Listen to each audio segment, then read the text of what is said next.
Bill Belichick and the Patriots come to Heinz Field Sunday.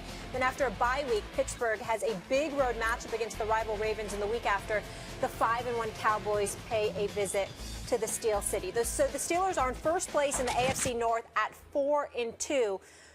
But will they survive, Max, with Landry Jones at the helm? I think so. And if you look at their record in the coming weeks, you have the Patriots coming up. That's a loss with a backup quarterback, let's face it. Then you have a bye. Then you got the Ravens, Cowboys, and Colts. I'm going to skip the Browns for a second. I'm saying with a backup quarterback, let's say he's out 6 weeks. Ravens, Cowboys at home, and at Colts, I'm going to say you're going to win one of those 3 games. I don't think that's being overly generous. I think that's realistic. You're going to win one of those 3 games, and you're going to beat the Browns. That's 2 wins in your next 5 games, and then you get Ben Roethlisberger back. You're okay. And here's the thing about Landry, Stephen A. Smith. They spent a 4th-round pick on him. And when they drafted him several years ago, the idea was not that one day he's going to take over for Ben Roethlisberger. The idea is they wanted to draft a competent backup quarterback. You know, there are some guys who get drafted thinking this is going to be our backup. He's going to be well-versed in all the things we want to do, our system. And if our guy goes down with an injury and he has to miss a couple games, 3-4 games, or something like that happens, we have a guy who can come in and basically run things the way we want him to run them. Now, if you're the Steelers, and we've heard Mark Schlereth on this show talk about not just drafting guys, but drafting and development. What kind of franchise do you have? The Steelers have a good one. They draft, and then they develop them into real players. I think the assumption should be from Steelers fans, certainly, that if this was the plan, 4th-round pick on a backup quarterback, then they have developed him to the point where he can now do his job, especially when you have the kind of weapons they have on offense, a good offensive line, very good offensive line, and a great wideout and a great running back. All those things should help them. I'm saying right now, if Roethlisberger's out 6 weeks, they got at least 2 wins in their next 5 games, plus the bye. There's your 6 weeks. Well, I get where you're coming from with that, but to me, here's where the question lies, because I'm looking at Le'Veon Bell and D'Angelo Williams, and I'm thinking that Todd Haley, and knowing that Mike Tomlin is smart enough to get that man the ball, Le'Veon Bell. I'm thinking about Antonio Brown, who's looking to get more than a $4 million raise that he got this season, and he's looking for a new lengthy contract. They're going to get him the ball more, him, Sammy Coates in particular. I get all of that. To me, it's more a question about what level of faith should I have in Landry Jones. And I'm here to tell you none. I've never been impressed with them. I've never liked him as a quarterback. And when I think about replacing Big Ben Roethlisberger with the requisite weapons that you have in the wide receiver spot, okay, and even with Jesse James at the tight end spot until Darius Green is able to come back or what have you, all right, with Marcus Wheaton, Coates, and Antonio Brown, etc. You have too many requisite weapons where your passing game could be potent to just settle for a dude that can go in there and knows how to run your system. He needs to know how to do something. And when I think about Landry Jones from last year, 32 of 55, completed 58% of his passes. QBR was of 35. He seemed to make mistakes when he didn't need to. I didn't like his performance last year against Kansas City after he had come in from Ben Roethlisberger getting injured against Arizona, winning that game 25-13 last year. He comes in against Kansas City, albeit on the road, 16-29. For just 209 yards, threw 2 interceptions, did not look good. I watched that whole game, was very unimpressed with him. And then, Oakland, Cleveland, stuff like this. He just doesn't move me. It was the reason that Michael Vick was up in there last year. And considering the size that Landry Jones has on him, the pedigree coming from Oklahoma, having played in big games, forgive me if I expected more from this dude who's been in the NFL for 3 years playing directly behind Ben Roethlisberger.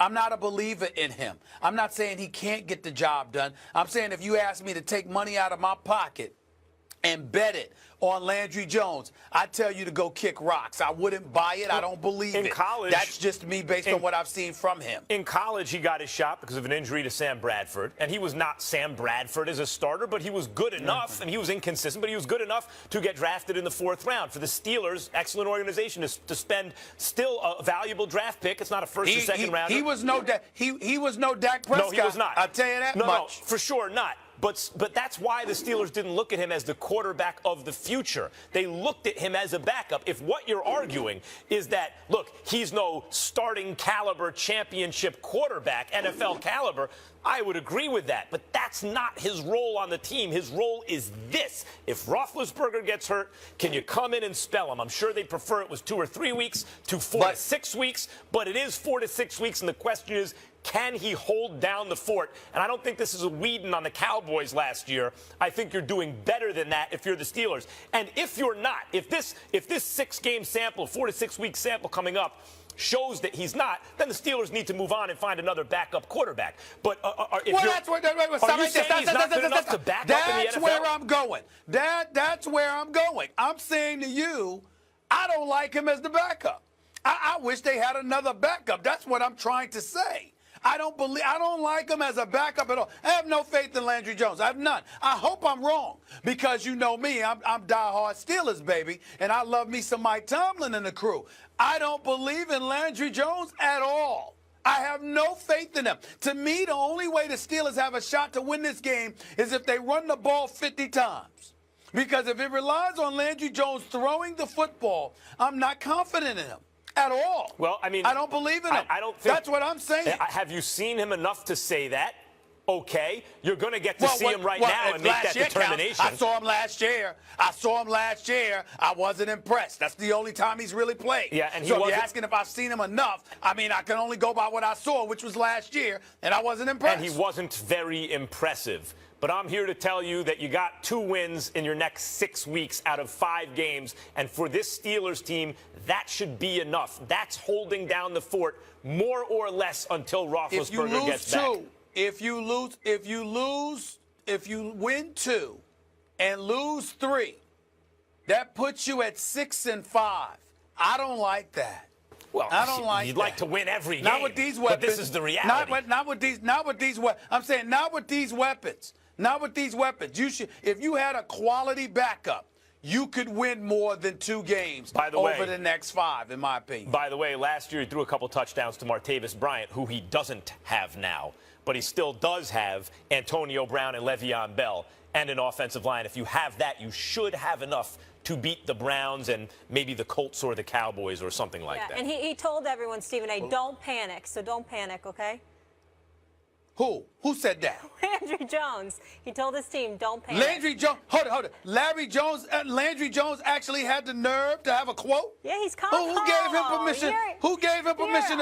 Who gave him permission to talk? Who gave him permission to talk? I mean, don't panic. I mean, we're very worried about Landry Jones. The nerve. How about just going out there and playing? Don't panic. The New England Patriots, it ain't like the Cleveland Browns or somebody coming into town. The New England Patriots are coming into town. Tom Brady is coming into town. And this man is telling us don't worry. What backup quarterback is going to beat?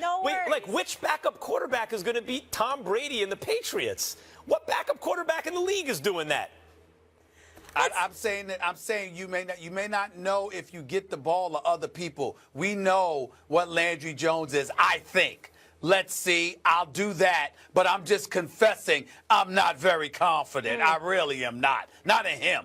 All right. Not in him. I'm just not. All right, enough from you two. Let's take this to the streets. With Big Ben expected to miss a month with the Steelers, will they still make the playoffs? Go on Twitter now. Cast your vote. We'll share those results a little later in the show. How does he handle the big moment?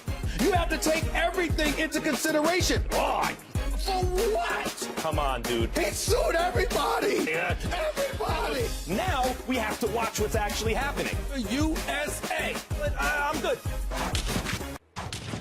In the same game that Ben Roethlisberger tore his meniscus, Bart Scott, a former NFL linebacker turned CBS football analyst, made a comment at halftime calling Big Ben a, quote, drama king. Roethlisberger responded in comments to the Pittsburgh Post-Gazette.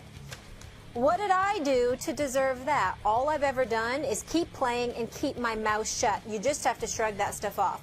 But I would tell him to go see John Norwig, our trainer, and check out my medical file. It's pretty thick. You can't make that stuff up. Mark Schlereth here with us. How are we doing? I'm doing great. How are you guys? We're good. Good. How do you feel about these comments? Yeah. Fair or foul? No, I think they're foul. I mean, I think you look at the history of Ben Roethlisberger. Ben Roethlisberger has played injured.